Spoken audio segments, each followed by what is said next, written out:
Severe weather is coming to the United States over the next few days with damaging winds, large hail, and tornadoes. It also could bring some heavy rainfall, which could cause flash flooding. We're going to talk about the wildfire smoke that's been hanging around across parts of the United States as well as your long-range forecast, your fire weather outlook, and your tropical weather update towards the end. So if you are here, make sure to subscribe to the channel. We do precise, accurate, reliable weather coverage for southern Canada, the United States, and the tropics here daily on the channel. So subscribe, like the video, give it a thumbs up, and share it with a friend, family member, and on social media. Let's look here at the wildfire smoke, because currently we are seeing it across portions of the upper Midwest, but especially it's a little bit thicker there across the Great Lakes and on up into the interior parts of the Northeast. That will continue into your Monday morning, and you could notice more of a milky looking sky across the Northeast. So from Boston, Hartford, down to New York City, westward over here toward Green Bay, you could start to see some of that milkier looking sky. That's the wildfire smoke that we even see as we go into tomorrow on Monday. And we look at the current alerts in the gray up there into Minnesota, Wisconsin, Michigan, Northeast Illinois, Northern Indiana, and much of the interior sections of the Northeast from Maine down there into Western New York State. In the gray, that is air quality alerts. That means that if you have asthma, if you have type 1 diabetes, if you have any type of disease that prevents you from going outside during these times of wildfire smoke, probably a day to stay inside and watch a movie or something like that. Flood watches down there into Alabama, Georgia, and northwestern Florida. Heat advisories in South Florida and Orange, and extreme heat watches and warnings out west, where temperatures are quite frankly going to be ridiculously hot as we go through the days ahead. So let's look here at the severe weather outlook for today. This is your Sunday, August 3rd. We have in the yellow scattered severe thunderstorms possible from southeastern Colorado, southwestern Kansas, down into the Oklahoma and Texas panhandle. This includes the Amarillo area, Lubbock, and Midland, Texas. Outside of that, here in dark green, that is where isolated severe thunderstorms are possible from Rapid City into South Dakota, all the way down into the Dallas-Fort Worth area, Oklahoma City also included. And we also have an area up into Oregon and central Idaho that could be impacted by isolated severe weather today as well. And mainly it's going to be for damaging straight line winds, 60 to 70 mile per hour caliber. We also could be seeing destructive hailstones, including the big city there of Amarillo down to Lubbock. We could be seeing hailstones up to tennis ball size this afternoon and evening. And there is a small non-zero tornado threat. In green, there's a 2% chance of tornadoes, including the Amarillo area, into Lubbock there and into portions of northwest Texas, stretching up there into the western Oklahoma panhandle and southeastern Colorado. Going into tomorrow on Monday, August 4th, isolated severe thunderstorms are possible there from eastern Idaho into much of Montana, and then also from the Nebraska panhandle and into northeast Colorado up into central South Dakota. Again, in the dark green, that's where isolated severe thunderstorms are possible. Thankfully, tomorrow on Monday, we're going to see a tornado threat less than 2%, so even a lower threat of tornadoes tomorrow than we see today. Let's walk you through the central United States view. We'll go to the east, and then we'll go to the west after that. Here at noon, we're seeing a couple of showers across portions of the plains and up into the upper Midwest from portions of Minnesota into western Iowa, eastern Nebraska, and nosing its way southward into Oklahoma and North Texas. As we go into the afternoon, we're going to see isolated thunderstorm development. Some of these thunderstorms are going to be capable of producing tennis ball size hail here, especially into the Texas panhandle and West Texas, but also 60, 70 mile per hour wind gusts and an isolated tornado threat. That continues into the morning hours on Monday. And then as we go through the day on Monday, again, redevelopment of those supercell thunderstorms you see. They're kind of by themselves as we go into Monday afternoon and evening. That could produce, again, more 60 to 70 mile per hour winds, also some hail and a very low tornado risk as we go into your Monday evening. And once the sun sets, I think a lot of the storm activity will decrease in coverage and their intensity. Rainfall amounts going to be hit or miss. There will be areas that see locally heavy rainfall over an inch or two. There'll be other areas that barely see any rainfall at all. And this takes you up through 7 a.m. on Tuesday, August 5th, there in the central United States. In the east, we're seeing some wet weather across the southeast, especially there into the Atlanta metro and Georgia, all the way into the low country of South Carolina this afternoon and evening. Going to be a wet Sunday out there. And then as we start the day on Monday, we're going to see more showers and storms sneaking through the Peach State of Georgia and into the low country of southern South Carolina. And then as we go into throughout the day on Monday, even more widespread showers storm activity, and this could have tropical rains with it, where we could be seeing some locally heavy rainfall totals there, especially into south central Georgia through the morning, through the afternoon, and into the evening there on Monday. Some of that heavier moisture will be lifting up into portions of the Appalachians and the Smoky Mountains, so you know it's hilly terrain, so we got to watch out for the flooding risk as we go into the morning on Tuesday. Very heavy rainfall is expected from southeastern portions of Alabama, northwestern and northern Florida, into south central Georgia. That's the corridor that could potentially see upwards to 7-8 inches of rain between now and 7 a.m. on Tuesday morning, August 5th. Lighter amounts, but still heavy up there of portions of Tennessee, Western Carolinas into Kentucky, where a spot or two could still get an inch or two of rainfall, and that is something that could cause some flash flooding. Now, going into the western U.S., pretty quiet here at noon, but we're going to start to see some scattered storm development, mainly across the Pacific Northwest, into Oregon and central Idaho, western Montana. Those are the areas that could be seeing some hailstones, potentially up to quarter size. Also, some gustier winds, 40 to 50 miles per hour with these storms this afternoon into the evening, and locally heavy rainfall. And then once the sun sets, again, we're going to decrease the storm coverage and intensity up there, and then we'll do it all over again once we go into Monday, that farther to the east as well. So we're talking central and eastern Idaho and more into Montana on Monday, and some of these storms could again produce some hail, quarter size, and wind gusts of 40 to 50 miles per hour and a very low tornado risk. Rainfall amounts are going to be up there into Montana, into central Idaho, and east central portions of Oregon, where some areas could be seeing a half an inch to an inch of rain as we go through 7 a.m. on Tuesday, August 5th. Further south from there, it's going to be bone dry across portions of the desert southwest in general. Now, going into Monday here, August 4th, we are going to be seeing more potentially severe weather as we go into that time, or Tuesday rather. We're going to be seeing some more showers and storms moving across the north central United States, and this could produce some severe weather there on Tuesday for the Dakotas, Nebraska, and then moving into Minnesota, western Iowa. So we're watching Rapid City, Pierre, Bismarck, Fargo, the Twin Cities, Lincoln and North Platte, all the way over to Omaha, we're in Sioux Falls. Those bigger cities could be in the mix for potentially some damaging wind gusts up to 60 miles per hour, quarter size hail or so, and maybe an isolated tornado threat going from Tuesday afternoon and into Tuesday evening. Now, the big story is the return of the heat as we go into the new week here. So here's Sunday. The ridge of high pressure is building from the Baja of California up there into southern Arizona. So it's obviously hot. It's the desert in the desert southwest.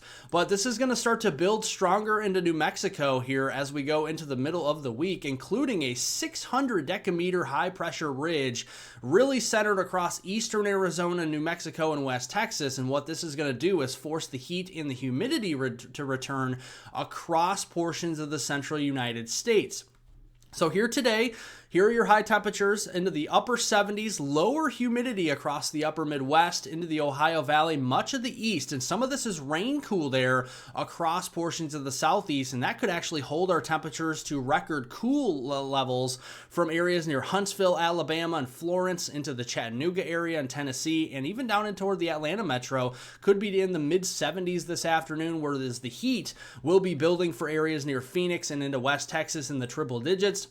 But it's not done. As we go into Monday, August 4th, we're going to see 90s building across the west. And then look at that, Phoenix getting into the 115, 120 degree range of dry heat as we get into the middle of the week there on Wednesday, August 6th. 90s building across the plains, still fairly comfortable and typical for a lower humidity there into the northeast. Mid-Atlantic there for some rain-cooled air, and then into the upper Midwest by Wednesday. And then incrementally getting hotter as we go through the week. By Friday, August 8th, the Chicago Chicagoland area, even on the lakefront. Milwaukee, even on the lakefront. We're going to be seeing 90s there returning, and you can imagine higher humidity could be pushing those heat indexes much higher. And here's the humidity. The direct correlation is dew point temperature, right? The dew point temperature is a measure of moisture, and notice how you get those darker greens building incrementally throughout the week. There's Monday, there's Tuesday afternoon, then we go into Wednesday, Thursday, and then by Friday, notice the deeper greens here. That is where we're going to be seeing the return of 70-degree dew points and maybe even low 80-degree dew points in some spots there into the Midwest, or what you call the corn belt. It's corn sweat. The corn crop is giving off moisture back into the atmosphere in a process called evapotranspiration, and that leads to a lot more moisture there into the Midwest. So incrementally, the heat index values will start to increase as we go through the week. 90s there into Texas, triple-digit heat index readings into Texas by Tuesday, 90-degree heat indexes into Oklahoma and Kansas by Tuesday afternoon as well. And then getting into Wednesday, we see the 90-degree mark for the heat index getting up there into Kansas, even some triple digits at times. But then by late in the week, Thursday, Friday, and into start the next weekend, it's going to get very hot up there. And we have a heat wave starting to build now into the Midwest and into the Corn Belt as we go into Friday, August 8th, with triple-digit heat indexes returning. Now, we are looking here at a fire weather risk through the weekend. We have elevated fire weather concerns from Nevada into northwestern portions of Arizona and southwestern Utah. In orange, that's an elevated fire weather concern. In brown, from Oregon into Idaho, and that is dry thunderstorm risk where new fires could be ignited. As we go into Monday, a critical fire weather concern there for central and southern Utah and cherry red. Also a dry thunderstorm risk there from Oregon into central Idaho, and then surrounding that in orange, that's an elevated fire weather risk there on Monday. Tuesday, still critical there across south central portions of Utah, and then finally by Wednesday, we're not seeing any critical fire weather concerns, but we are seeing elevated fire weather concerns there across the west. So that is something we're keeping an eye on going through the week ahead. And again, any open burning, even if it's controlled burning, is pretty much prohibited out there across the west, especially for Utah, with those critical fire weather concerns. Now let's look ahead here at the pattern as we go into the new week. We're going to be building all that heat and humidity like we mentioned, and that is going to correlate to higher storm energy. So we're going to start to see more of the instability building daily there. Tuesday, Wednesday, Thursday. Notice you start to see that the charcoal color with the grays, whites, and blacks.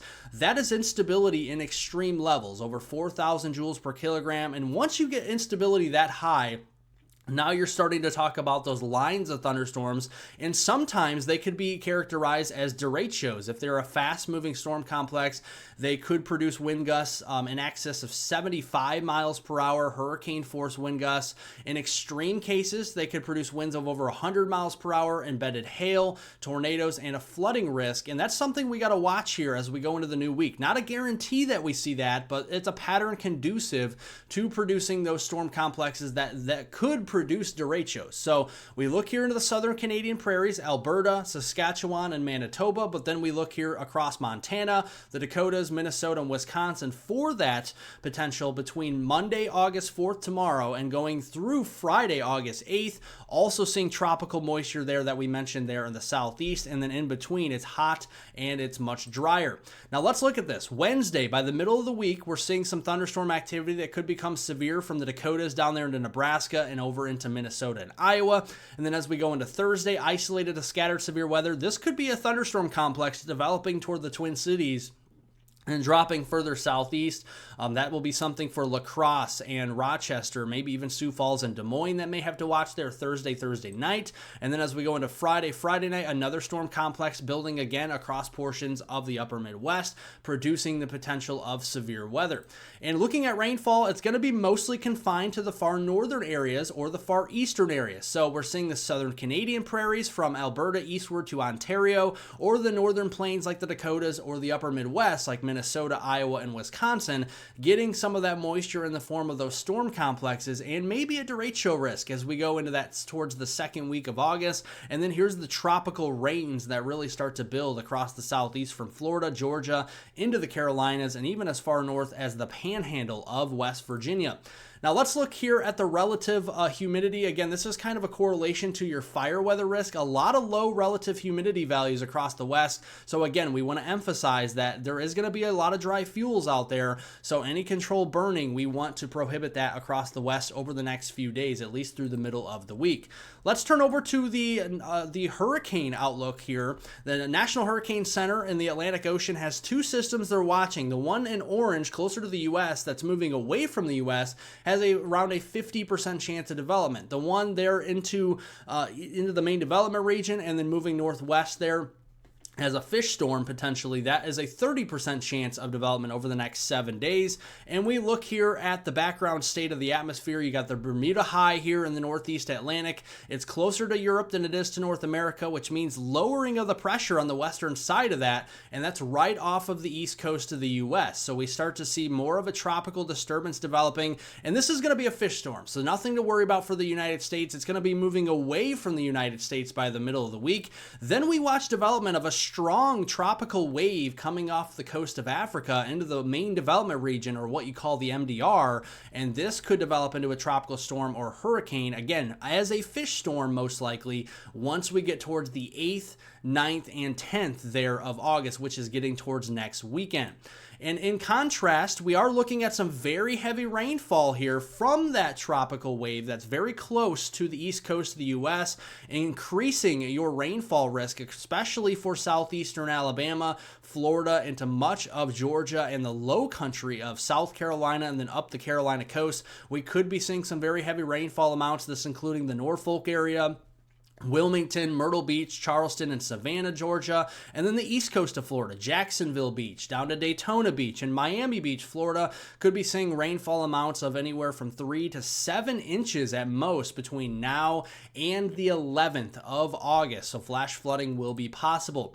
In the East Pacific Basin, it is also very active as well. We have post-tropical cyclone Gil that is just well to the east of Hawaii. Another area in red that has a 90% chance of development over the next 7 days. And then area in orange just coming off of the Central Americas into areas off the coast of Mexico, having a 50 to 60% chance of development. And that is something we got to keep an eye on here in the long range, because the East Pacific Basin, it's very active. You can see a lot of these waves moving from east to west across the East Pacific Basin and eventually closing in on the Hawaiian Islands, especially into that second week of August. And one of these systems could take a run toward the Hawaiian Islands, and maybe not a direct impact, but rip current risk, rough surf could be something to watch there once we get closer to the 8th, 9th, 10th, and even 11th there of August for the Hawaiian Islands. So something to watch, that is for sure. Before we go, let's look at the long-range forecast between August 10th and 16th. You can see above normal temperatures are favored for the Northeast and the East Coast. Also across the West, and then in between we see slightly above normal or near normal temperatures between that time frame. That's the middle of August. Drier across the Pacific Northwest and nosing its way into the West Central Rockies. A little bit of a monsoonal flow across southern Arizona once we get past the heat there as we get into the middle of August between the 10th and 16th, and then more tropical influence from the Gulf up into the eastern U.S. that could bring well above average precipitation from the Northeast into the Mid-Atlantic, Ohio Valley, and then down toward the Gulf Coast and even into the Rio Grande Valley there of southern Texas. So that is what we're keeping an eye on in the long range forecast. Thank you all for watching. Make sure to subscribe to the channel for daily, precise, accurate, and reliable weather coverage. We cover southern Canada, the United States, and the tropics, so make sure to subscribe to the channel here. Like the video, give it a thumbs up, and share it with a friend, family member, and on social media. I definitely appreciate it. Have a wonderful and safe rest of your weekend out there.